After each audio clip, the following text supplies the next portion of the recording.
and welcome to Silver Age Silver Screen, a podcast where we gaze, break with, and review with sci-fi, cult, superhero, and other stereotypically geeky films. I am thy co-host, Casey of House Jarmes. And I'm Riley of House Thorpe.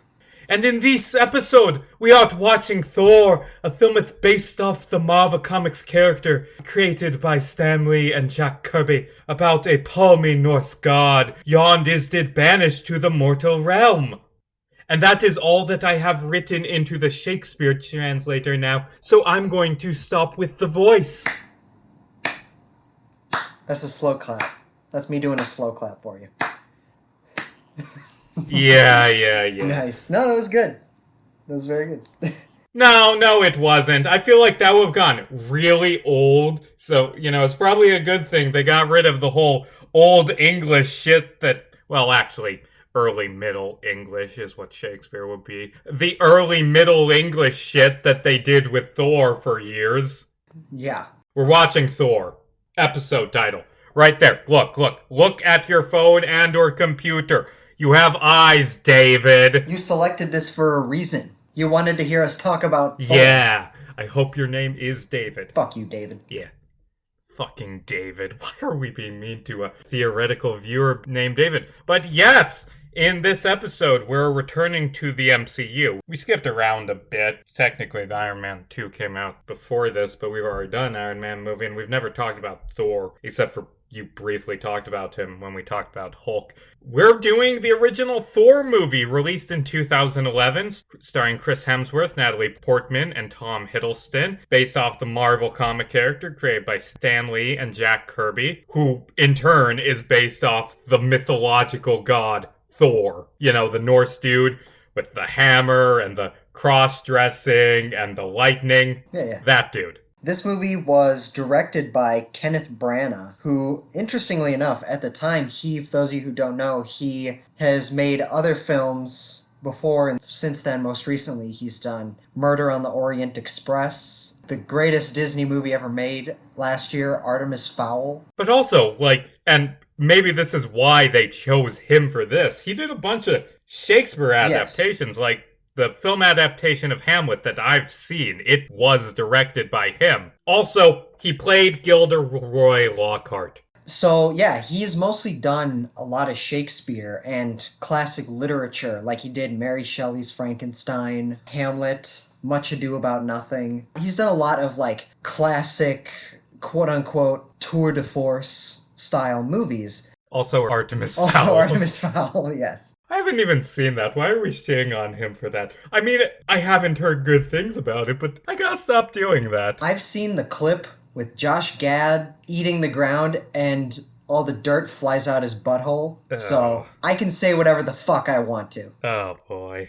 But anyway, here Branagh is making a Marvel Comics movie. Interestingly, he was asked on the campaign trail for this movie, what's it like, his experience going from Shakespeare and works of classic literature and theater to working on a Marvel superhero movie. And his answer, from what I can recall, was essentially along the lines of, well, I mean, if you think about it, Thor's story and the characters within it are very Shakespearean in nature. There's a lot of blood feuds, a lot of conspiracy, a lot of backstabbing, brothers turning against each other. There's elements to Thor's character and story that make him inherently Shakespearean. That's why I'm guessing he was hired as director for this movie. Yeah. And I'm not gonna lie, this movie, it's no Shakespeare. Oh. I'm not gonna compare this movie to the guy who's considered to be the greatest writer in English literature, which honestly I think is a bit much, but he was a really good writer. But you do get some of those vibes, like the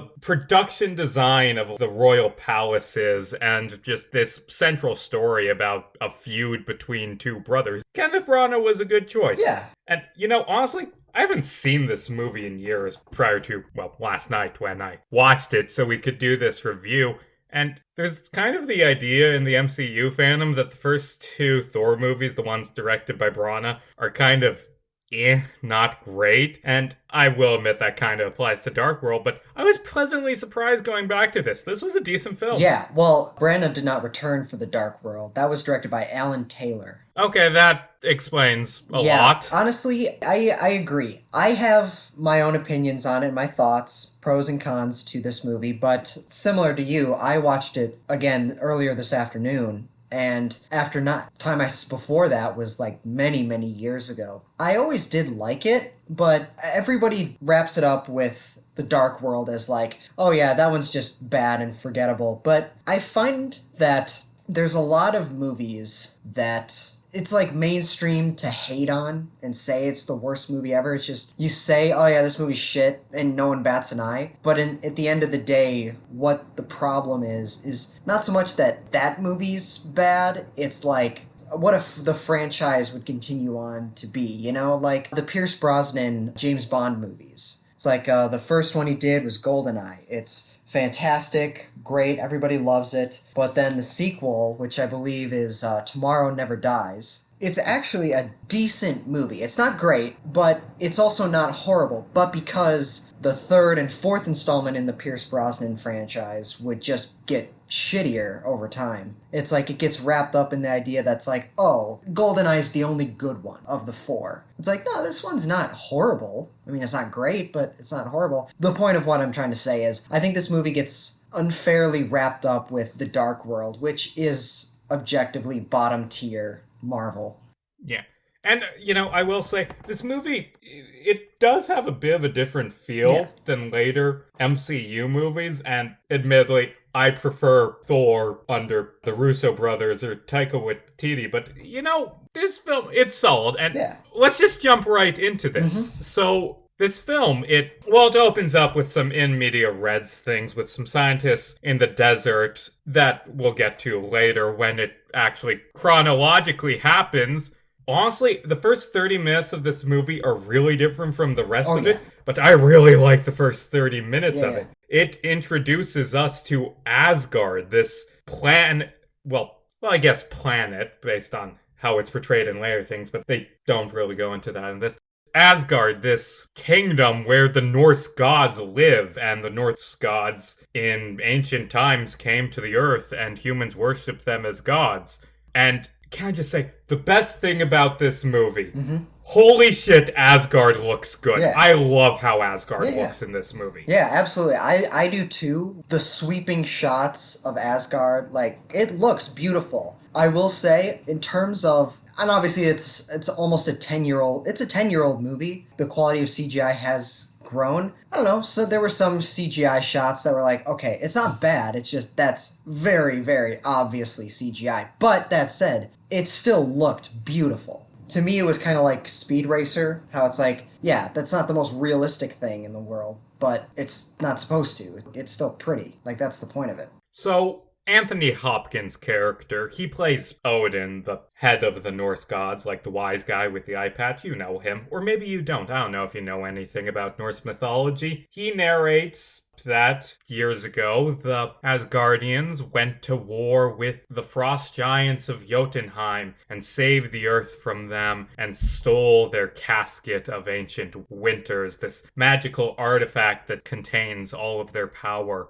And then we jump ahead to years later, because he's telling this to his two young sons. We jump ahead years later, his sons are grown up. One of them, Thor, is played by Chris Hemsworth, the other, Tom Hiddleston, as Loki, who is a trickster god who's the bad guy in the comics. I hope he isn't evil in this one. I don't know. It's like how everyone I knew who was not hardcore Marvel fans were like, I really hope Mysterio isn't the villain of Far From Home. I really hope he's not. He just seems like he's such a nice guy. I mean, to be fair, I was wondering if they would try to do a reverse twist where they, sometimes they do that in superhero adaptations, and really adaptations in general, where they take the twist and turn it. The show Supergirl, which is just it's kind of okay. I have mixed feelings on it. But they did a really good thing where they introduce Hank Henshaw, who is a supervillain in the comics. And they, throughout the first half of the first season, show him being really suspicious. And in one episode,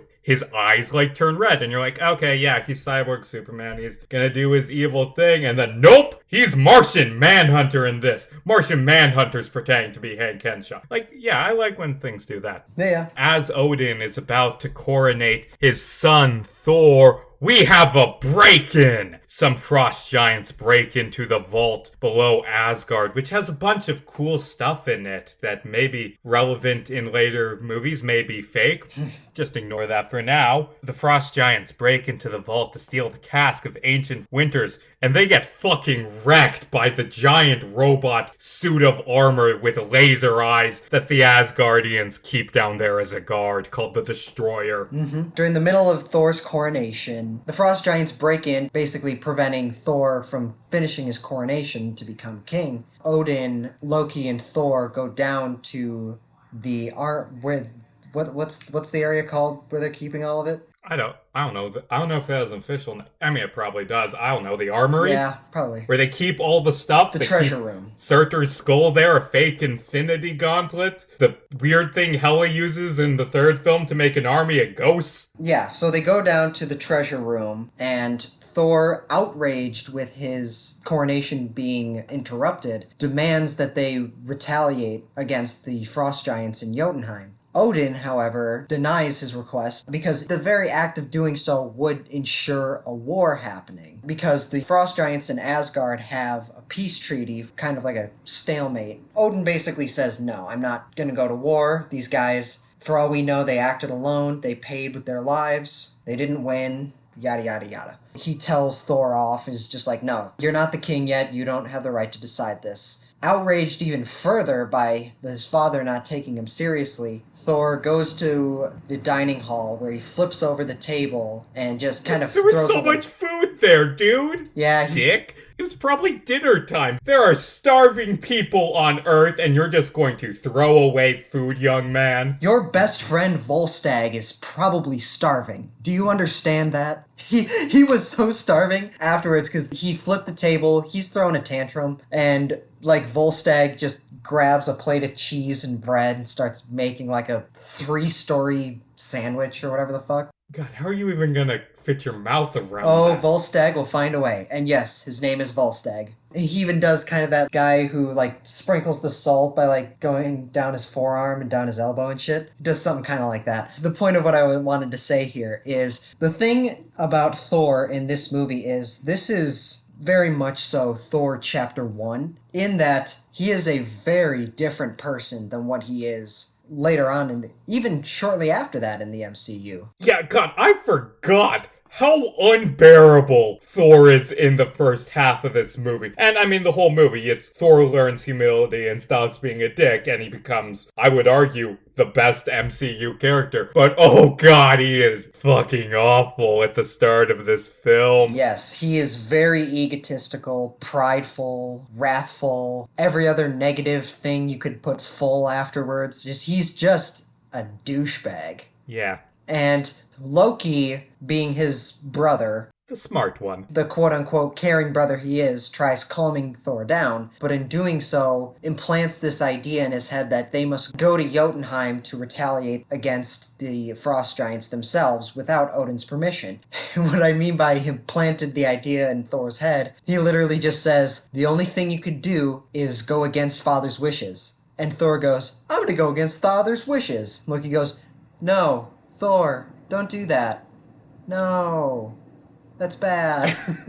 Yeah. You know, honestly, now that I think about it, they tried to paint Loki in the MCU as being this master manipulator and strategist, and he does have some clever moments, but a lot of it is him just exploring the fact that Thor's a dipshit a lot of the time. He's a fucking meathead asshole. And Loki's just kind of over his shoulder like, yeah, I'll take advantage of this. So Thor, Loki, and Thor's friends, who we're not going to spend a lot of time talking about Thor's friends. He has 4 of them, and the film doesn't really spend time talking about them, but those guys are in it. Volstagg, Lady Sif, hold up. I'm trying to remember. I got him. Hogun and Fendrel, right? Fendrel, yes. That's it. Sith and the Warriors 3. You know, honestly, those four just kind of get ignored a lot by the MCU, and that's a constant thing, and I'm not a big Thor comic fan, so I don't really care, but I have a feeling that Thor fans don't like that they get sidelined all the time, and their deaths in Ragnarok being anticlimactic. I don't even think Sif was in Thor Ragnarok,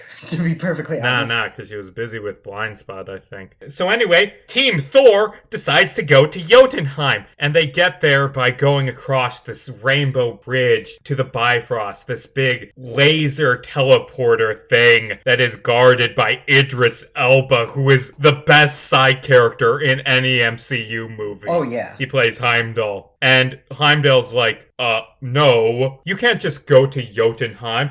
I mean, sure, I'd like to find out how someone snuck into Asgard under my watch, but I'm not going to send you there. No, I'm gonna go on a smoke break with the keys in the ignition. Don't do anything. Yeah. I love that aspect. Like, it shows up in all three Thor movies that Heimdall, he's supposed to be super loyal, but this guy he doesn't give a shit. He does what he wants, and I like that. He knows every single rule in the rule book, but he also knows the loopholes. Thor 2, it's mixed, but I do love in that when Heimdall decides to help out Team Thor, he calls Odin and he says, "My liege, there's a betrayal." What do you mean? I have betrayed you by distracting you right now. Please arrest me. Idris Elba's great. Yeah, this entire cast, it was really, when I watched it earlier, I realized just this cast is pretty fucking stacked. I mean, you got Chris Hemsworth, Tom Hiddleston, who at the time were unknowns. The only thing that I know of that Chris Hemsworth had done before this was the reboot Star Trek movie. He played Kirk's father. For a scene. Yeah. And Tom Hiddleston, he auditioned to play Thor. No. Yeah. He auditioned to play Thor. I didn't know that. That would have been bad. He's a perfect Loki. Oh, yeah. But there was test footage of him. He wears a bright blonde wig, he has a toy hammer, the whole 9 yards. He gives it his all. Pats on the back. I mean, I sound like I'm giving him shit. I don't mean to. Tom Hiddleston's a really good actor. He plays a perfect Loki. It's just him playing Thor is kind of laughable, you know? Well, I know I'm watching after this. Also in the cast, and he got the and starring, where they get that big, really good actor who only shows up in a few scenes but is important to the plot. And starring Anthony Hopkins as Odin, plus Natalie Portman as Thor's love interest, Jane Foster, Stellan Skarsgård, and Kat Dennings play her sidekicks. And Renee Russo. So yeah, this is a good cast. I mean, you got Chris Hemsworth, Tom Hiddleston, Natalie Portman, Idris Elba, fucking Anthony Hopkins, Hannibal Lecter, Stellan Skarsgård, Renee Russo, Kat Dennings. Yeah, this is a really good cast. I mean, I don't think Kat Dennings is the greatest actress, but, that's neither here nor there. But it is interesting, having been watching WandaVision on a weekly basis, it is interesting going back to see how Darcy got started in the MCU versus where she's at now. Her character was introduced 10 years ago. That's weird. Also, side note, in this movie, she mentions that she's not actually a scientist. She's a political scientist, and she's an astrophysicist in WandaVision. And I mean, plenty of time to change roles, but that's kind of weird. Yeah, I mean, I think she just, after so long of working for Jane Foster, she's like, you know what, this interests me more. Who cares? It's fucking Darcy in Thor. But so it's like, why are we spending so much time talking about this? So Team Thor arrive in Jotunheim to question the Frost Giants, and Thor gets pissed and smashes shit. The Frost Giant King, Laufey, he calls Thor a princess as Thor is leaving, and Thor's like, okay, I'm gonna do some murder now, and big fight scene that's it's alright. I think it was a bit too dark, but there was that cool moment where Thor called down a bunch of lightning, then hit the ground and created a big shockwave. And also there was a bit where Loki created an illusionary double of himself, and the guy tried to tackle him and went off a cliff. It was alright. Not great, not terrible. To be honest, I kind of like this fight scene. I mean, don't get me wrong, I agree with you. I thought a lot of the up-close, hand-to-hand combat, I thought it was very poorly shot, very poorly lit, just a lot of shaky cam. I thought that was bad. But the big sweeping wide shots of like at one point they're running away from a giant monster that's chasing them. Thor, just by sheer power, destroys the ground, and this big cave-in starts happening, and the ground behind them, where the army is chasing after his friends, like falls down, and the monster falls down with them. But then it cuts to a shot where the monster is running underneath the ground, upside down after them. I have a lot of problems with it, but I don't know, I liked it. I thought it was good. No other action scene in the rest of the movie reaches the scale of that fight scene, which is very interesting that they would choose to do that. Honestly, this movie does not have a lot of action for a superhero movie. There's this fight in Jotunheim at the start, and then there's two shorter fights at the end. You know, it's interesting. Oh, right, and there's Thor beating up the S.H.I.E.L.D. agents. Forgot about that. Yeah, and I have a lot more to say about that later on. I thought there were some really cool shots in this fight. I thought it was big in scale. But an interesting thing that happened is Volstagg gets grabbed by one of the frost giants and his arm completely gets frostbitten. And he tells everybody, don't let them touch you. At which point, Loki immediately gets grabbed by another frost giant, but he doesn't get frostbite. Yeah, his skin just turns blue. And him and the frost giant just kind of stare at each other for a little bit until Loki stabs him. So, what the hell's going on there? Well, we'll get the answers later. Yeah, so the friends make it to the edge of the cliff. They ask Heimdall to send down the Bifrost to pick them up, take them back to Asgard. But before that, he said, if sending the Bifrost to you will bring something dangerous back with you, I won't do it. He also said that if he uses the Bifrost for too long, it will destroy whatever planet it's touching. Foreshadowing!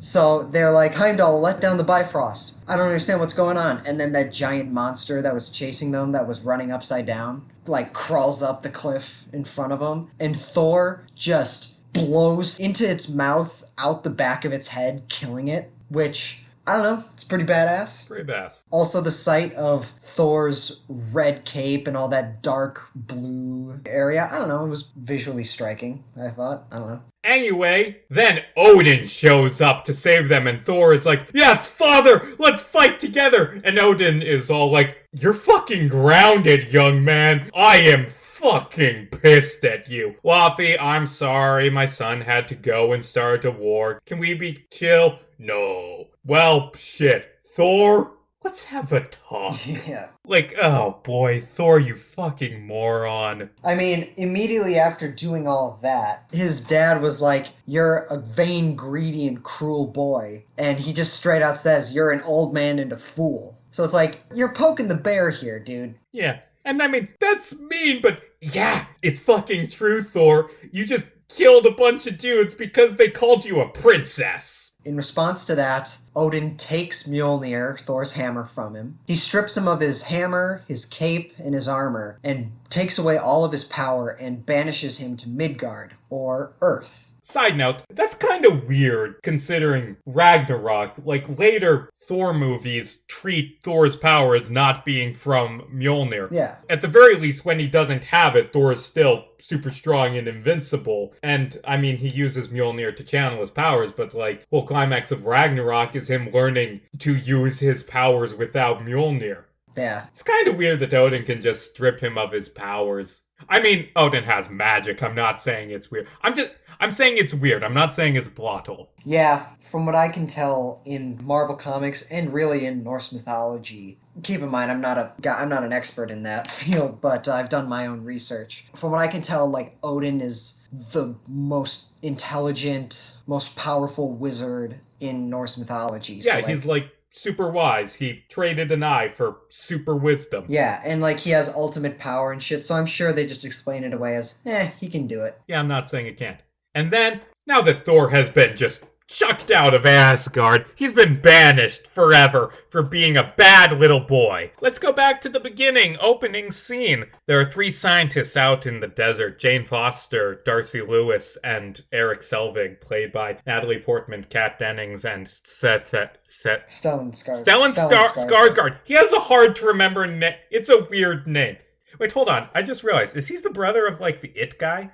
He's the dad. Oh. Yeah, his son played Pennywise the Clown in the most recent It movies. Right, I just realized that. But anyway, they're out in the New Mexico desert exploring weird anomalies related to wormholes and Aurora Borealis. And, I mean, it's well thought out technobabble, but still technobabble. With the Einstein-Rosen bridges. I don't know enough about this subject to criticize it like I criticize other movie science. But they're out in the desert analyzing wormhole stuff. And then suddenly, there's this big, crazy storm, and the sky splits open, and they try and drive away. And then Thor falls out of the sky, and they run him over.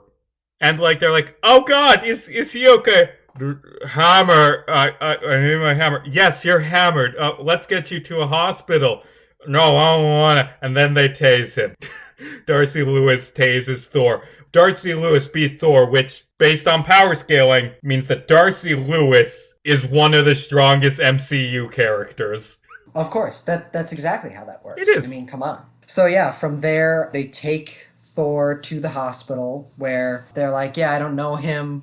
I just kind of hit him with my car. Thor wakes up in the hospital surrounded by doctors and nurses, and he starts freaking out. And he starts literally, like, you can tell he kind of does maintain some of his strength. I mean, he doesn't have god powers anymore, but he's still Chris Hemsworth. He's jacked. Yeah, he is fucking cut in this movie. God he beats damn. the shit out of those doctors. I hope they're all right. What if they have to go to a hospital? Yeah, like at one point, I think he elbows one of them, and the guy goes flying back into like a glass panel or whatever, and like the glass shatters. Hey, what do you think how those guys feel years later when they see news footage of like Thor fighting in New York, and they're like, hey, that's the guy who elbowed me. I mean, I'm glad he killed the aliens, but I'm still kind of pissed. Yeah, I don't know. I mean, I'd consider it an honor, to be honest with you. So he's freaking out, and they give him a sedative just to knock him out, and he immediately passes out because he's mortal now. Mjolnir, which Odin also threw into New Mexico, where Thor landed. These redneck guys find the hammer in the middle of the crater where it landed, and they're having, like, competitions to see who can lift it, but no one can, because before Odin threw Mjolnir to Midgard, he enchanted it, saying, whoever is worthy can wield this hammer, which I thought was a very interesting thing that I never really thought of before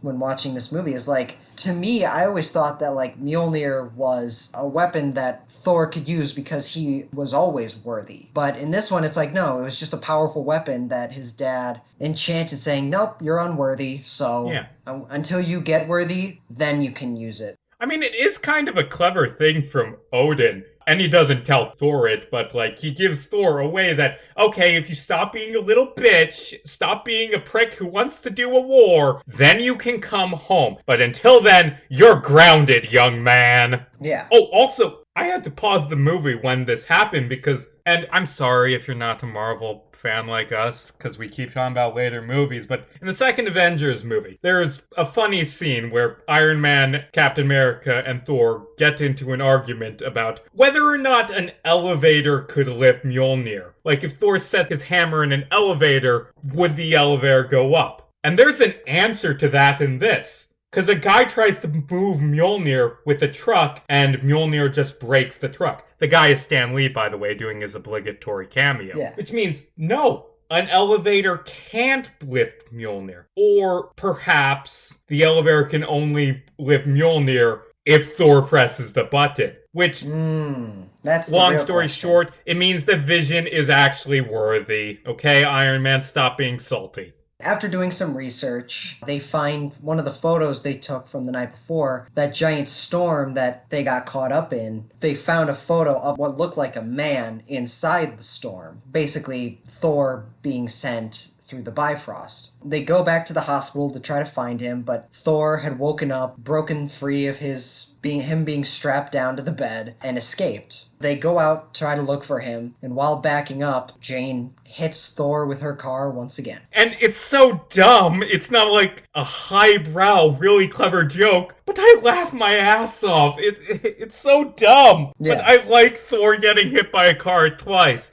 And honestly, it kind of fits with the overall story, because the whole movie is just Thor gets humiliated until he stops being a dick. So yeah, he gets hit with a car a few times. Back on Asgard, Loki, Sif, and the Warriors 3 are talking about what happened and how crazy everything's gotten lately now that their friend is banished from the kingdom. And Loki tells them there that he was the one who told Heimdall to call for Odin, telling him where they went. He claims it's the intent on saving their lives. The jury's out on whether or not he had sinister intentions. Spoiler alert, he's the villain of the movie. He had God, and no, the way that scene ends is like Loki leaves and then Sif's like, I don't trust Loki. He's always been jealous of Thor. I wonder who the bad guy is. But when they went to Jotunheim to fight the Frost Giants, Thor asked him, how did the Frost Giants get to Asgard? And the giant said, there's a traitor in your family who helped us in. Who could it be? Who could it be? I don't know. And that's what they talk about. Sif and the Warriors 3 begin seriously considering that Loki could be the one at fault for all of this. God, who could it be? Who could this traitor be? Is it the guy in all black who's the god of lies? No, unless...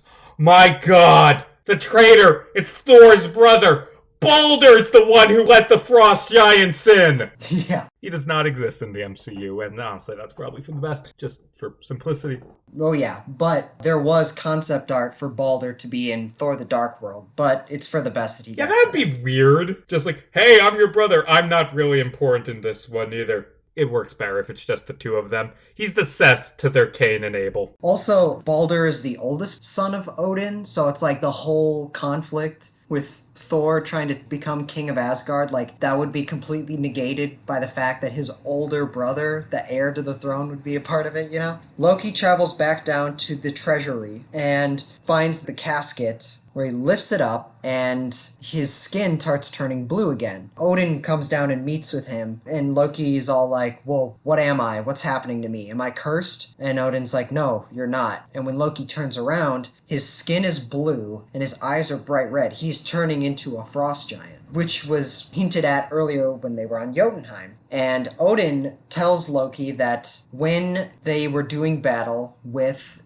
the Frost Giants 1100 years ago, after killing the leader of the Frost Giants, he found the leader's newborn son, who was like a really small human-sized baby. Conveniently short. Like, he held the baby and it transformed into a human. Like, it changed its skin, so it has like supernatural powers. It has the ability to control magic. Basically, he's telling Loki that he was adopted and he's a frost giant. Which, interesting thing about that, all these years later looking back, is if you look at Odin's family as presented in the MCU, Loki looks very, very different than like Odin, Thor, and Frigga. But later on in the MCU, we learn that before Odin had Thor, he had another child, a daughter named Hela. And Loki looks surprisingly a lot like Hela, which is interesting. A lot of people have since gone on to theorize that when Loki, baby Loki, was picked up by Odin after the war, his eye had just been cut out, he was all bloody and shit. When he was picked up by Odin, he felt safe and secure and loved. And because of that, he used his magic to go into Odin's mind and see the thing that he loved most and mourns for, which was his daughter Hela that he had to imprison in another dimension. And that's why he changed his body to look more like Hela. That's an interesting theory. Or maybe they're just both goth. Yeah, probably. Like, that's probably it. I think they're probably both goth. Actually, if we're being technical, the reason that they look alike is because in Norse mythology and in the comics, Hela isn't Odin's daughter, she's Loki's daughter. But saying that aside, Odin has two goth kids, and then he has Thor, who is the epitome of jock. He's a fucking poser.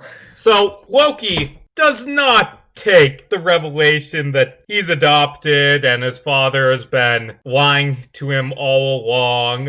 I interpret Odin as being genuine in that he loves Loki, but Loki takes it as Odin's just been lying to him, manipulating him for his entire life. And then, while they're having this fight, Odin just collapses. It's magic, but it's like he has a heart attack in the middle of the fight. He goes into an Odin nap. because Odin's like so powerful, he has to regularly go into a coma for a while to recharge his powers. It's a whole thing that they don't really... Actually, I don't think they really ever explain it in the films, just he conveniently goes into a coma partway through this movie. Yeah, no, they never explained what the Odin sleep is, but we comic book fans know. I mean, you can figure it out. And can I say something? Tom Hiddleston does such a good job as Loki in this film and the entire MCU, both as this charismatic, conniving villain, like this just awful person that you still root for, kind of, because he's just so smarmy. But also, especially in this movie, he does portray Loki as having this real sadness. Like, he does a great job of showing Loki being heartbroken in this and in later scenes in the movie. Good job, Tom Hiddleston. This is why Loki is one of the best MCU villains, because obviously Marvel's gotten a lot of hate for their villains. I mean, it's changed recently, what with the Phase 3 villains, most of them being much, much better. Yeah, but I mean, still, for the first,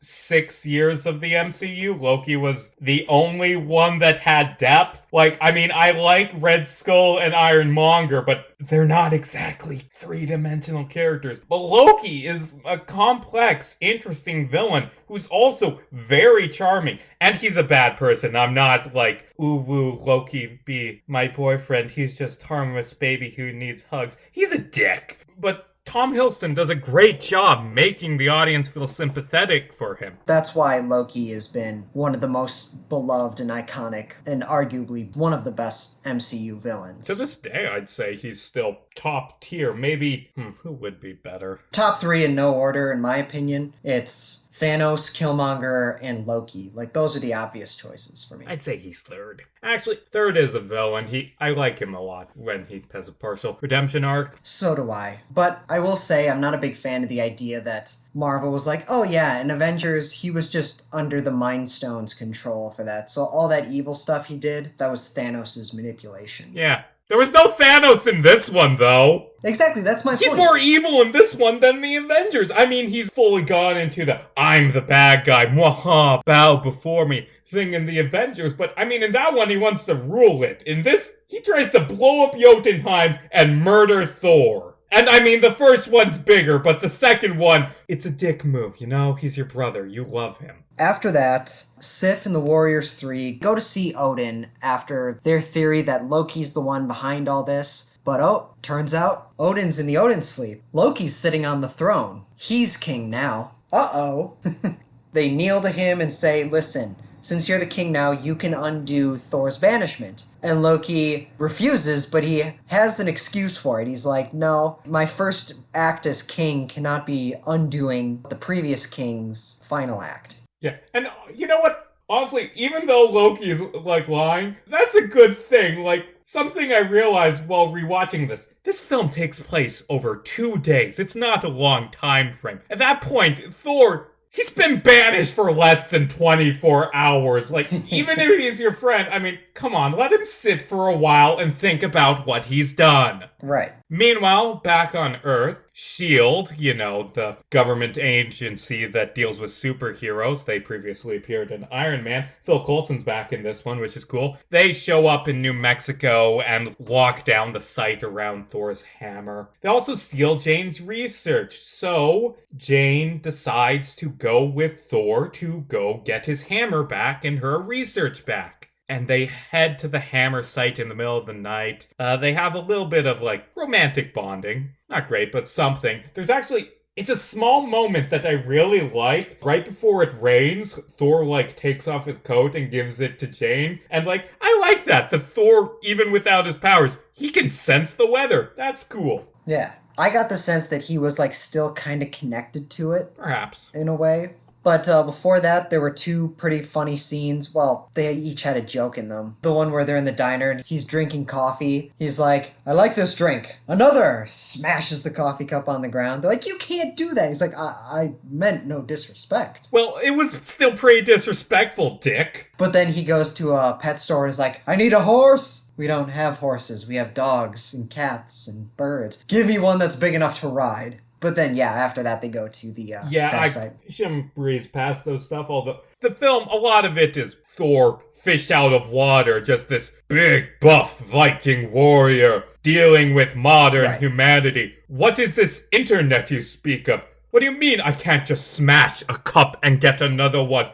I am the prince! Give me a big old doggy to ride! I am Thor! Yeah, I mean, those scenes were fun, but like, I don't know, they really only served to tell that joke. And there was a little plot in there. Yeah. Yeah, so while at the crash site, Thor decides to break in while leaving Jane Foster outside. He breaks in, fights all the guards, kicks some ass. There's a cameo by Jasper Sitwell, the guy who was in Winter Soldier that Captain America saved at the beginning of the movie from the French terrorists and then later turned out to be Hydra. Yeah. Then the Winter Soldier threw him into an oncoming car. That guy made a cameo. Also making a cameo is Jeremy Renner Hawkeye. Yeah, they introduce Hawkeye as like a shield agent who's gonna snipe Thor, but like doesn't because Colton orders him to stand down. And that's a really weird cameo because they knew that next year they were making an Avengers movie where Hawkeye's one of the main characters, and he shows up in one scene in this. It's a weird introduction, looking back. Yeah, I mean, Thor probably didn't even notice Hawkeye was up there. Oh shit, you're right. But Hawkeye sure as hell knew.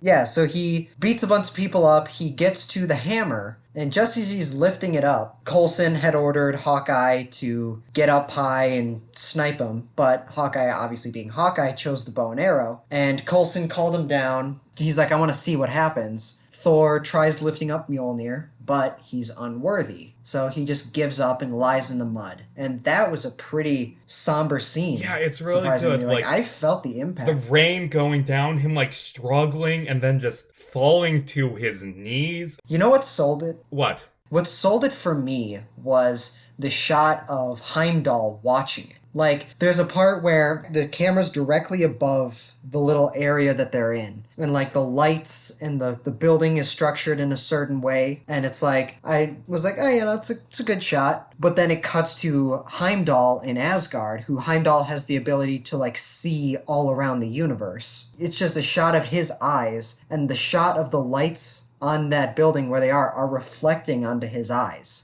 And so it's like he's watching his friend suffer and fail and break down. Like, that was powerful for me, surprisingly. Yeah. And I don't think Chris Hemsworth quite nails it as much in this as he does in later stuff, but Chris Hemsworth, he does a really good job. He is great at coming across as just this arrogant, douchey warrior. But then there are a few scenes in this movie through his humiliation conga, learning humility, where he really sells just the despair that Thor is feeling. Chris Hemsworth does a good job. Yeah, he really does. Hemsworth has proven himself over the last several years as genuinely being a really good actor. Yeah. A lot of MCU actors, they're like, oh yeah, whatever, they're just in superhero movies. Like, yes, but beyond that, Robert Downey Jr., Chris Hemsworth, and Chris Evans, all three of them are legitimately fantastic actors. The amount of range they have, the work they've done in and outside of Marvel, like, they're very underrated because many people write them off as just like, oh, they're superheroes, that's it. No, they can bring the power when they want to. Yeah.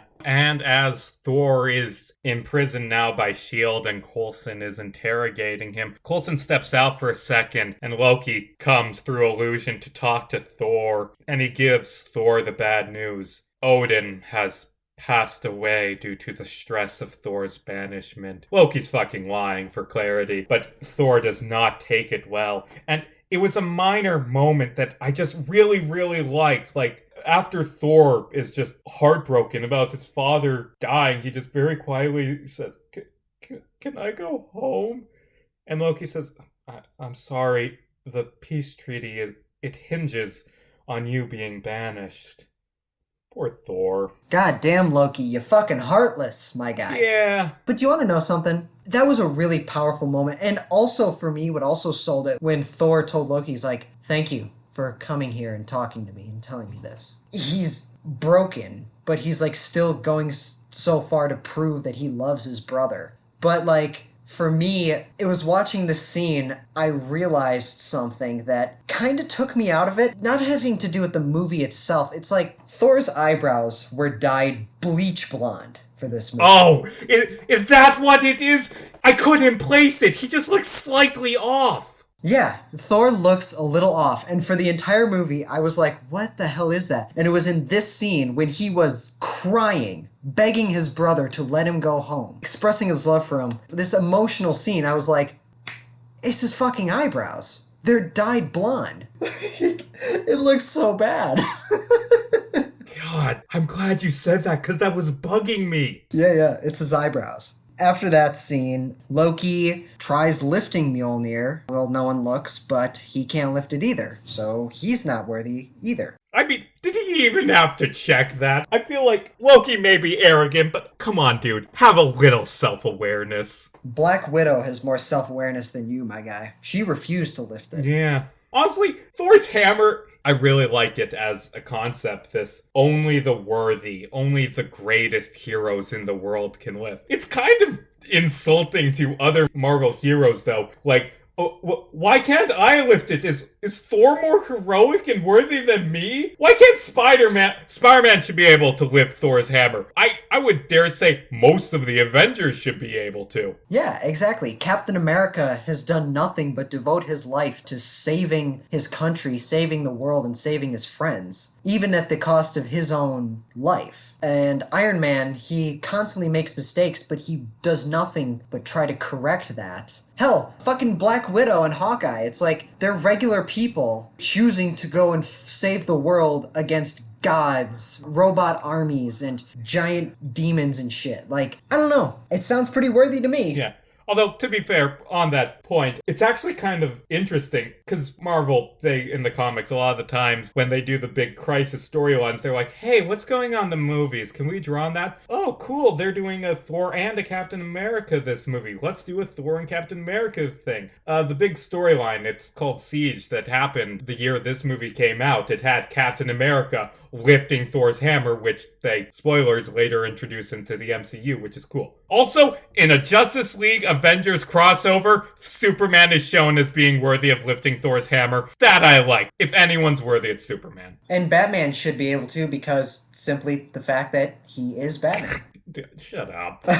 So, Thor goes out drinking with Eric Selvig. After Eric breaks him out of the prison by It's saying... not so much breaking out as like, he's just a drunk dude. Don't worry, he's not a Norse god or anything. He's just a weird, crazy dude. Let him go. Who does steroids. Steroids. So many fucking steroids. Has an MD and is also an astrophysicist. Yeah. That is a minor thing. They, in like 2 scenes, they make references to Donald Blake, who is a really complicated comic book character to get into. When Thor was originally introduced, it was like a Captain Marvel thing where he's a normal dude who turns into a different dude, and then they realize that's dumb. Donald Blake's not Thor anymore, but Donald Blake still exists in the it's weird. They don't do it in the MCU. Thank God. And then Thor, he just chills with the science team for a bit. He has some romance-building scenes with Jane. Yeah, I thought... Okay, well, first off, I thought that scene where Eric gets Thor out of prison, I thought that was kind of stupid. The fact that he is unarmed going into this military base, telling S.H.I.E.L.D. like, hey... I mean, what do you expect? Do you expect Eric goddamn Selvig to get an AK and try and take out S.H.I.E.L.D. to free Thor? No, I'm just saying... Pacifism is the only way you ain't dying. I know, true, but he's telling them, like, he's telling S.H.I.E.L.D., the Strategic Homeland Intervention Logistics Division,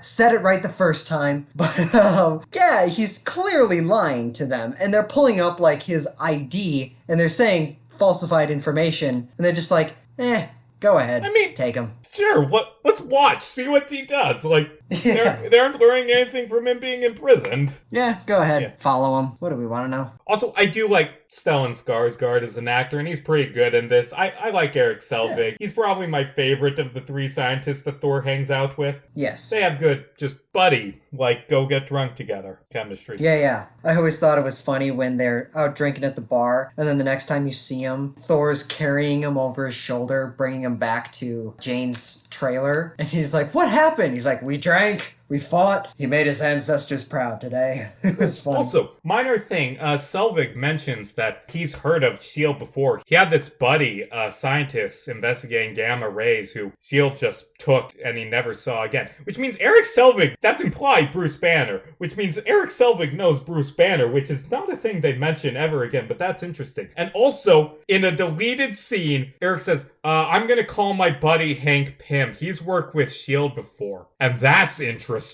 Yeah, I mean, in fairness, like, as the continuity goes in the rest of the MCU, Hank Pym has worked with S.H.I.E.L.D. Yeah. So I guess that kind of stays in line. So he has this kind of romantic bonding with Jane Foster. And here, I think it's about time for my thoughts on that. I'm really indifferent to the romance in most of these MCU movies. It's just like, generally speaking, mainstream test audiences like it better when there's a romantic subplot, so that's why a lot of big studios feel the need to include one. So that's why, like, you look at a lot of Marvel movies in particular, it's like there's a lot of... Every single one has a romantic subplot, whether or not it makes sense, fits into the story. It's just kind of there. It's very paint by numbers, generic. We're just doing it because we kind of have to, because test audiences like it better, because that's what these are. They're theme parks. Thank you, Martin Scorsese. Oh, shut the fuck up, Martin Scorsese. His quotes were taken out of context, okay, but that's bad. Now, Francis Ford Coppola, on the other hand, he described Marvel as abysmal. But, you know... I don't give a shit if they don't like him. I just don't like anyone saying, this isn't real art. Like, shut the fuck up. You don't get to decide what art has meaning. You don't get to look at another creator's work and say, this isn't real cinema. Mm-hmm. We're off topic. I completely agree. Point is, I don't hate the romance in this movie. I think it's about on par with the most of the other romances in the MCU, that being forgettable and, like, just whatever. Not a huge part of the movie, so, like, it doesn't take away a lot from it. The part that and I know a lot of people have issues with, is the fact that they went with Natalie Portman for the role of Jane Foster. Really? Natalie Portman is one of the best actors working today, and in this movie, she's resorted to nothing but the quirky love interest. It's a complete waste of her and her talent, and honestly, it's no wonder she did not come back for Thor Ragnarok. She didn't even want to come back for Thor the Dark World. But that was mostly because Patty Jenkins, who's her friend, was originally attached to direct, and she got fired. Aw, they replaced Jenkins. Yeah, they replaced her with, what else did Alan Taylor do? He did another movie that I saw that and was like, oh god, come on.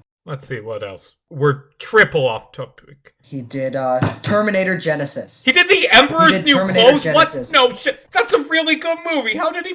I don't know, man. And he wrote it too? What? He did Dark World, and then immediately after it did Terminator Genesis. So, something happened to him. Don't know what. But, yeah, so that's my problem with it. It's like, not so much the fact that they have a romantic subplot. I don't care. But what I care about is the fact that they had Natalie Portman, one of the best actors working today, and they just completely wasted her. That said, Natalie Portman does do a great job in this movie. It's like, she's funny, she's very likable. Charismatic. Her and Chris Hemsworth have good chemistry. For the fairly bland character she was assigned, she does a good job. It's just, she's an actress who could have been given more. Right, exactly. That's my problem with it. I have a similar, to a lesser extent, with Stellan Skarsgård in this movie. Like, he also does a decent job for what he's given, but it's like, I feel like Stellan Skarsgård deserves better than what he got here. So those two, mostly Natalie Portman, I felt were, while very good for what they were given, were kind of wasted. So, here's my thing. It's a paint-by-numbers romance. It's not the worst we've seen on the show. It's not great, but it could be a lot worse. But the thing is, this film, it hinges on this relationship. Like, his love of Jane is what teaches him humanity and makes him worthy. I like this film's concept. I like that it's Thor going among humanity, learning humility, becoming a better person. I don't know if his character development is earned. Because, all of this movie takes place in 2 days. I mean, there's an epilogue, but most of this movie takes place in 2 days. He speed ran becoming a decent person. And B, it doesn't really contain, I feel, enough scenes with enough oomph to make him learn humanity. Yeah. Or to have him start this relationship with Jane that changes his life. Like, Thor's, what, 1,000 years old at this point? He would have 1,500. been like a baby in 980 when the war against the Frost Giants was. So, yeah, like 1,000 years old. He's been this for so long. At the start of the film, he was a terrible person. He wanted to invade Jotunheim and kill people for revenge. And I don't really think he goes through enough to earn that character development and make it feel realistic in the time frame that this movie takes place. I will say the two scenes we mentioned where he is broken down, they are a good start on that, but I feel like you needed more. Loki travels to Jotunheim, where it's basically revealed to the audience that Loki was the one responsible for sneaking the Frost Giants into Asgard during Thor's coronation, although we probably all knew that anyway. Although, to be fair, Loki mentions that he mostly just did it because he wanted to fuck with Thor's day. And I do like this inferiority complex and sibling rivalry motivation, and the film pulls it off really well. Yeah, he also tells the Frost Giants that he plans on sneaking them into Asgard, where he will allow them to kill Odin while he's in the Odin sleep. Heimdall, catches this, and he's like, my king, you can't do that. And Loki's like, excuse me, you're fired. Well, I don't work for you anymore. I don't have to do what you say. I'm gonna beat you. And then Loki freezes him with the casket. But you know what? Good try, Heimdall. You're the best character. You deserved a more dramatic death. Yeah, before he does that, Sif and the Warriors 3 ask Heimdall to help. Basically, they're gonna go find Thor and bring him back to help them defeat Loki. And Heimdall is like, you would dare defy your king? They're like, yes, we would. And immediately Heimdall's like, good, I'll help you. Again, with that, like you said earlier, I'm just gonna go take a smoke break and leave the keys in the ignition type thing. Also, his key is just a big-ass sword, which I like. Yeah, so he helped the Warriors 3 get to Midgard, New Mexico. Yeah, Midgard, New Mexico. New Mexico and Midgard. But then Loki sees this after having explicitly told Heimdall not to let anyone use the Bifrost. That's when he goes and freezes Heimdall. Then we cut to Thor serving Eric and Darcy breakfast that Jane had made, smiling at them, because he's a completely changed person now after 2 days and, just learning about humanity. Yeah, that was pretty rushed, I will say. But from there, the Warriors 3 and Sif, they're walking through the town, trying to find Thor. Everybody's like, what the hell is going on here? They find Thor. Thor's hugging them. Darcy, Jane, Eric, they're all kind of taken aback, freaking out like, oh shit, this guy might be telling the truth that he is Thor. Loki, in addition to freezing Heimdall, he also sent the Destroyer armor to Midgard to attack and make sure he kills Thor. The Destroyer touches down outside the town, and there was a pretty funny moment where Coulson and Sitwell and all the S.H.I.E.L.D. guys were just standing around looking at the dust clear around this giant armor, and Sitwell goes, what, is that one of Stark's? Iron Man's? And Coulson goes, I don't know. That guy doesn't tell me anything. I mean, building an evil robot that destroys a small town, that's not out of character for Iron Man. Not at all. He created a giant robot that almost destroyed the entire world. And that robot created another robot that could be killed by bubblegum. The Destroyer armor, it's on its way to attack the city. Sif and the Warriors 3, they're going to attack it, while Thor and Jane and Eric and Darcy, they all help get everyone in the town to safety, help them escape. And the Destroyer reaches the town, starts fighting with Sif and the Warriors 3, but the Destroyer armor is too powerful. Thor recognizes this, rushes to them after their fight, which was, I don't know, I thought it was a decent fight. Like I said, nothing really ever reaches the scale in the imagination that was the fight scene on Jotunheim at the first act. But yeah, I thought it was decent. And this is just my thoughts on this movie. I don't think anything in this movie is really bad. I think a lot of what this movie is average. It's never bad, but it's rarely excellent. It's just a passable, decent movie, but it's nothing, aside from a few things, it's nothing to write home about. Thor begs the Warriors 3 to go back to Asgard. He begs Jane, Eric, and Darcy to go leave the area. He has a plan, and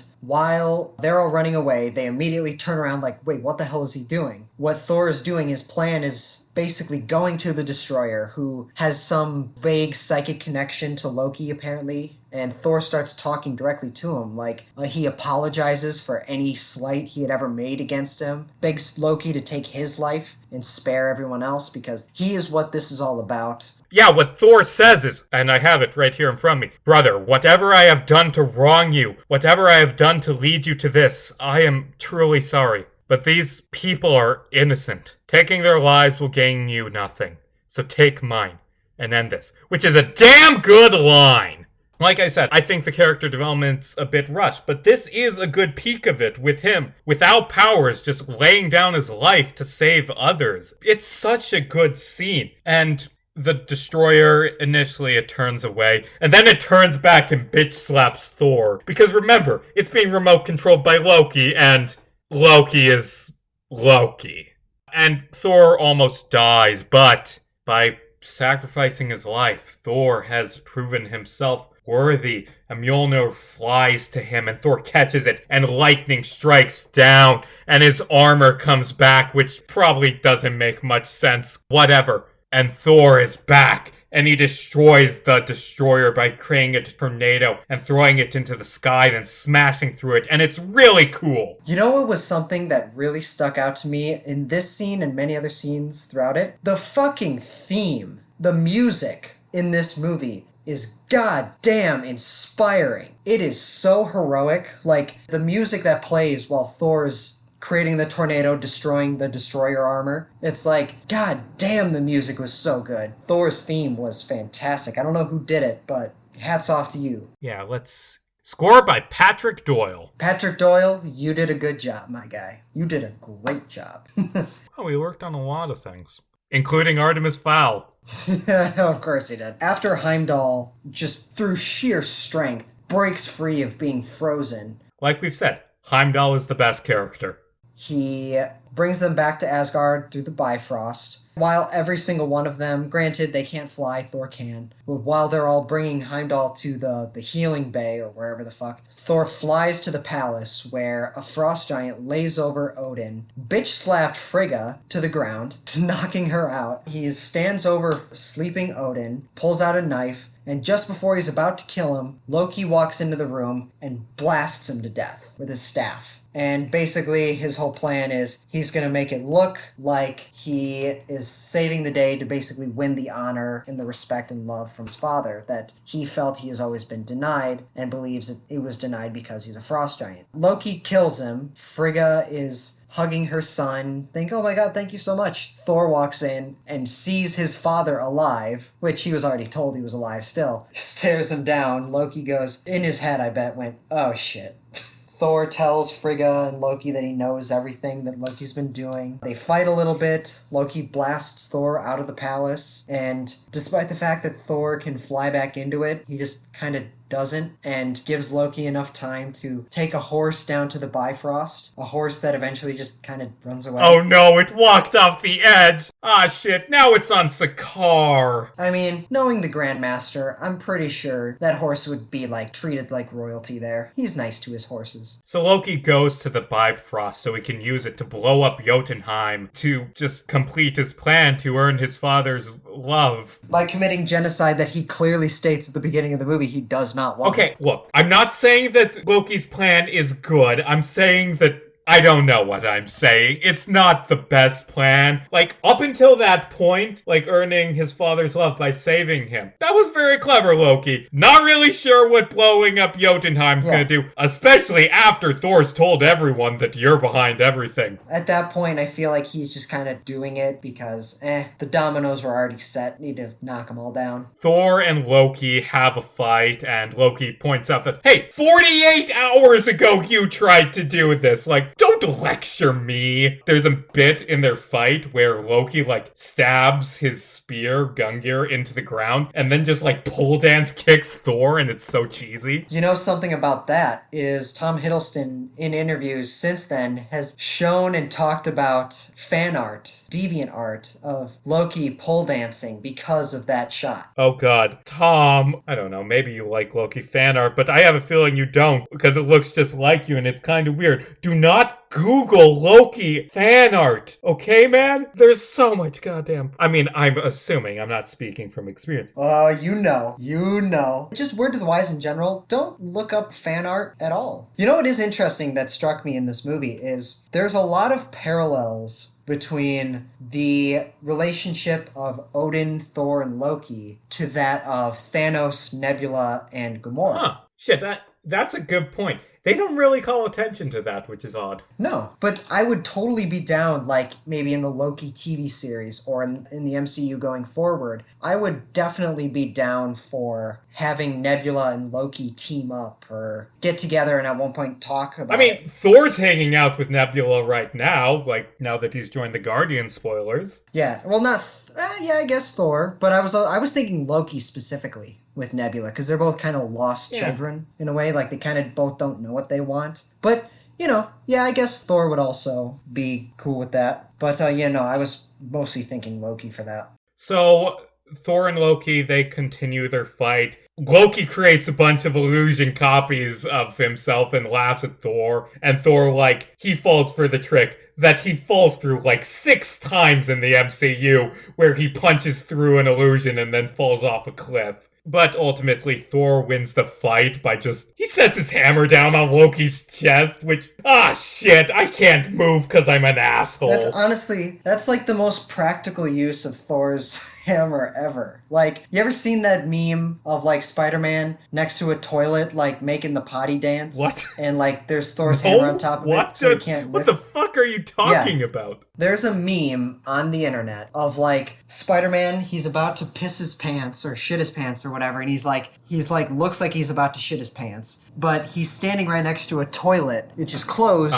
and has Mjolnir on top of it, so he can't lift Mjolnir, so he can't take a piss. So it's Thor performing a practical joke. Yeah, I have seen that, actually. I am gonna track that down and send it to you. I've seen it, but ultimately, the Bifrost, it's going too much. It's gonna blow up Jotunheim, and there's nothing Thor can do now except for, fucking smash the Rainbow Bridge in the Bifrost. Just destroy everything. And after that, he won't be able to go to Earth again and save Jane. But, do the right thing. Be the hero. And he smashes the bridge. And he starts falling, and Odin, who's out of a coma now, grabs him. And Thor grabs Loki. But Loki lets go and allows himself to fall, presumably to his death. He's not dead. The film ends with him being alive. He fakes his death so many goddamn times in the MCU. But you know what's interesting to me that I thought? Another interesting thing is, obviously the Bifrost Bridge is, destroying Jotunheim, and, it's killing a lot of people. The Bifrost was being shot onto Jotunheim for a long period of time, and probably caused a lot of destruction. We never see Jotunheim ever again in the MCU, so as far as I'm concerned right now, half of Jotunheim is dead. Yeah, probably.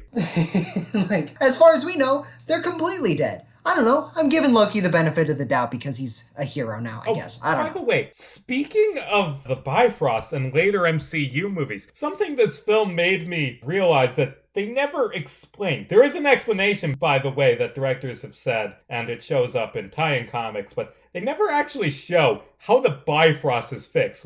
In this one, it ends with it being destroyed and Thor can't get to Earth. But at the start of the second Thor movie, it's just fixed. Riley, how do you think they fixed the Bifrost? I'm curious if you know. I don't know. I'm thinking they just, built it.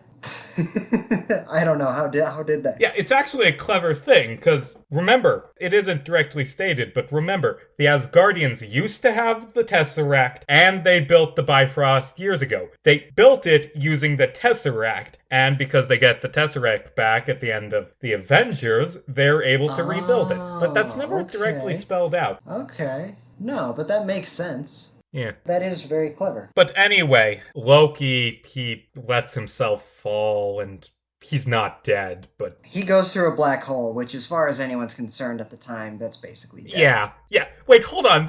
Maybe it's in the tie-in comic, but we've never seen Loki's meeting of Thanos. Do you think he wandered around for a bit, or do you think it just plopped him right in front of Thanos? Oops, landed on Thanos' ship. Hey, can I destroy Earth for you?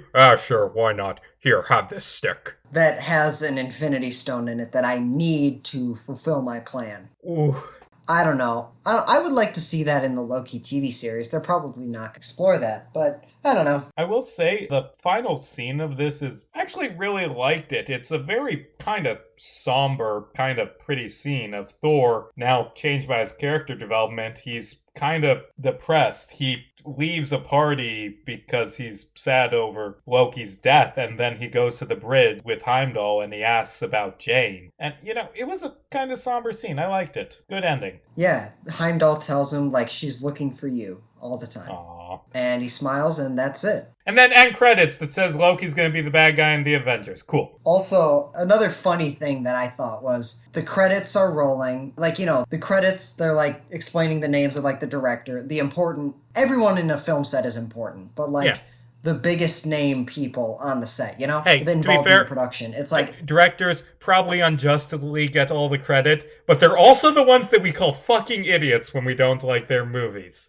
Very true. All the risk, all the reward. No, seriously. It's kind of a problem with this show. We place way too much importance on the director. Yeah, well, they're in charge. I don't know. Never mind. Fair enough. The credits are rolling, and it's like this CGI tree, or they're basically showing us Yggdrasil, the tree of the nine realms, and as like physically manifested in front of us. And it's got that giant epic theme that I mentioned, like Thor's musical theme that is like blasting, and it's heroic and epic and like it's insanely inspirational. Then it gets to Walk by the Foo Fighters. Oh god, I skipped the credits. They go to a Foo Fighters song? That's kind of weird. Well, it cuts to like the regular black text, black and white text scrolling, right. Stuff like that. And then when that plays, they play Walk by the Foo Fighters. And they played it earlier in the bar where him and Eric were drinking. And I noticed that. So I just thought it's so funny. Like Brana, the guy who adapted Hamlet, is now making Thor, and he's putting the Foo Fighters in the credits. Granted, I'm sure it wasn't his choice, but I just thought it was so... And to be honest, the song is fitting, because it's about, like, persevering and, like, continuing to fight when you struggle. And it's like, I guess that's pretty fitting. I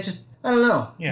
I just think that the idea that a Foo Fighters song in a Thor movie, I don't know. It's just, it's not bad. Not at all. It's just interesting to me. So I think, like you said, Casey, a lot of this movie at no point is it ever truly bad. It's not bad. It's just the great moments are very few and very far between. I get the feeling that Marvel, under like the first two phases, which was mostly under the control of Joss Whedon, because he was the guy doing the Avengers movies, obviously. I've gotten the sense that Marvel really didn't know entirely what direction to take Thor in the MCU at the time. When you go to a big Marvel superhero movie, like Thor, you would expect Thor to be, you're expecting like a lot of action, like a superhero action movie. But that movie is, by its own design, the complete opposite of that. Thor is not a superhero for most of the movie. And that's by design, by the story, but I have two schools of thought on that. As, like, a superhero action movie, that is detrimental. The fact that, like, at the end of the first act, Thor is completely depowered, and he spends the next hour and 15 minutes, however long, like, as a mortal man, just kind of in this fish-out-of-water situation. From a superhero action movie perspective, it's detrimental. But from a character development perspective, it served Thor well in the long run. Because, like we've talked about earlier, I think Thor is the best developed character in the MCU, or at least he has the most complete arc during the entire Infinity Saga. Where he started versus where he ended. It's like, that's one arc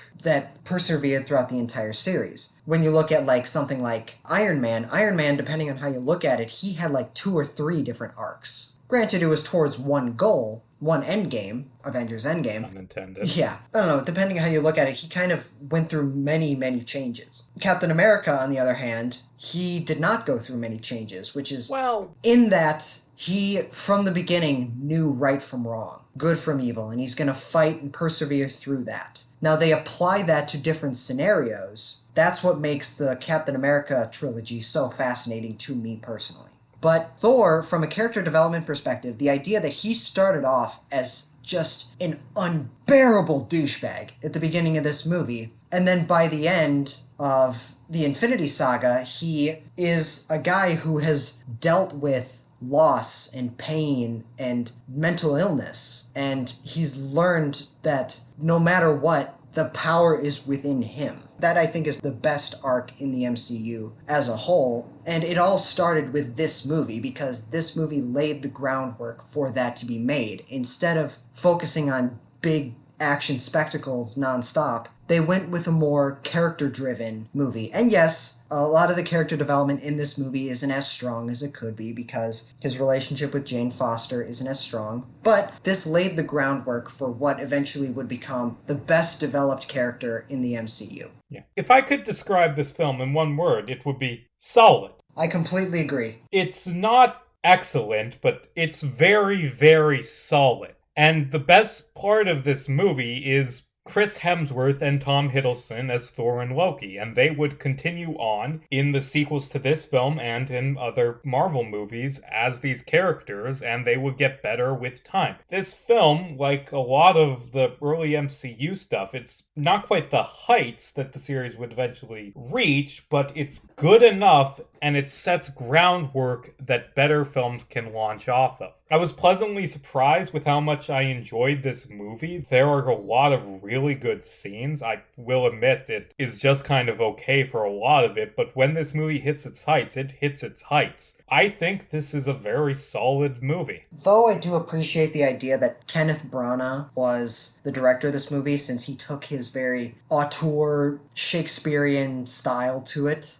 You know, I very much appreciate that. I don't think he's the best director. There were some moments of, like, visual storytelling where it's like, oh yeah, we said we're gonna do this. Or, like, this is important to show, so let's get that one shot of it real quick. Like, Mjolnir, for example, at the beginning of this movie, Mjolnir is introduced, and it's just kind of like child Loki and Thor. They run down the treasury, and it just kind of zooms past Mjolnir, like the most powerful weapon up until that point into the MCU. And there were some things like when they were like, okay, yeah, we're gonna get all these people to safety to leave the town. It's like, we have one shot of Thor helping a kid get into a truck. And it's like he's kind of hidden behind Jane Foster for that shot. And I don't know, there was some directing choices, a lot of Dutch angles, which didn't get on my nerves, but it's just like kind of, why you gotta go so many Dutch angles, dude? But point is, this movie was fine. From the directing, it was fine. The writing was decent. There were a number of impactful moments. But like you said, overall, it's just, the movie's good. You know? The CGI, at no point is the CGI, like, ever terrible. But, like, there's parts where it's better than others. Like, the Destroyer looked great. There were some shots of Asgard that kind of had a bit to be desired. But apart from that, yeah, this movie was sold by Chris Hemsworth, Tom Hiddleston, and those very impactful, dramatic moments. There is a bit of wasted potential here with the actors and the story and some things, but overall, this is a fun superhero movie that just, you know, you turn on, you have a good time with. You know? Not much beyond that. How would you rate it out of curiosity? I'd probably give it a 7 out of 10. 7 out of 10. It's fine. Fair. It's good. Yeah, it's a good movie. I go 8.5. I really enjoyed it. Yeah, it's a good movie. It's very enjoyable. I do think it unfairly gets wrapped up in the conversation of what's the worst MCU movie, based solely on the fact that Thor the Dark World is one of the weaker movies. It gets unfairly looped in with that. You know, honestly, I haven't seen Dark World in a while. Maybe I should rewatch it, because I thought this one was just kind of the same as that one and thought it was better. Maybe that one's better. Who knows? Yeah, I don't know. You never know. Oh, by the way, just minor thing. Volstagg, like Thor's fat sidekick. Do you know who plays him? I saw on IMDb earlier, like, the guy's face. I don't know. I don't remember it. Ray Stevenson, who played the Punisher. That's weird. Huh. I don't have anything else to say about that, but that's kind of weird. Did he play the Punisher in Warzone? Yeah, Warzone. The worst one. Oh, that's the bad one? Well, I mean, are there any great ones, to be fair? No, many would argue there's not even a good. I haven't seen any of them. I've only seen the Netflix show, which was good. We do this all the time. We're the worst. We gotta stop talking shit about things we haven't seen. Alan Ritchson is the greatest Aquaman. Yeah. I don't know where that came from. I kind of blacked out there. Oh, also, Renee Russo's kind of wasted in this. Like, she's really good in Dark World and Endgame, but she's barely in this. Yeah, that too. Her, Natalie Portman, and Stellan Skarsgård were very wasted in this movie. But, I don't know. I thought this was a very good stepping stone for what would eventually become Thor's story and character in MCU going forward. And I am pumped for Love and Thunder. Yes, I'm looking forward to it. Now that WandaVision's out, Love and Thunder is my most anticipated MCU work coming forward. And you know what? I'm gonna be honest. I know we've talked about it, but as time goes on, I'm getting more and more interested in the Loki show. And I guess we can talk this. We'll talk about more next week, actually. But I don't know. The trailer didn't win me over, and just the concept of it, it's Loki, but in an alternate universe, and also he doesn't have his character development. That doesn't really interest me. Although I will say, in some of the pre-release stuff, it shows him, like, wearing a suit and a Vote Loki button. Like, and that's a comic story where Loki ran for president of the United States in 2016. And who knows? Maybe that'll be good if it's going into the just crazy trickster god bullshit that Loki's done over the years. Yeah, I don't know. I guess we'll wait and see. Yeah, and we just touched on it. Next week is more MCU stuff. We're going to be talking about WandaVision, not reviewing it, because reviewing a 9-episode TV show is different than our usual format, and I'd also, because like it's going out week to week, I'd like to talk a bit about what it was like watching week to week and how our theories built as it went on. And after that, if we have time in the episode, we'll talk about other MCU shows that are coming out afterwards. Yeah, absolutely. I'm looking forward to it. Yeah. Riley, where can they find you? You can all find me on YouTube at Riley Thorpe, where you can check out all of my horror comedy short films. I have a lot more coming soon. You can also find me on Instagram and TikTok at Riley James Thorpe, where you can check out all of my content on there. Give me a follow and stay tuned. You can find me on Twitter at Jarmes Casey, JarmesCasey. I mostly post about this show, but I also post about my writings, which you can find at CaseyJarmes.wordpress.com. Sci-fi stories there. You know, honestly, it's weird. Like, I'm gonna make fun of myself. The stories I have on my website are my best because I'm trying to get my best, like, sold to people who will give money for. But there's still some good ones. They came from Below the Waves is good. Check that one out. Or The Man in the Attic. Whatever. We'll be back next week, assuming we're worthy, where, as I said, we're going to be talking about WandaVision. As always, I'm Casey Jarmes. And I'm Riley Thorpe. And hey, it's just a movie. Don't lose your head about it, especially not too old.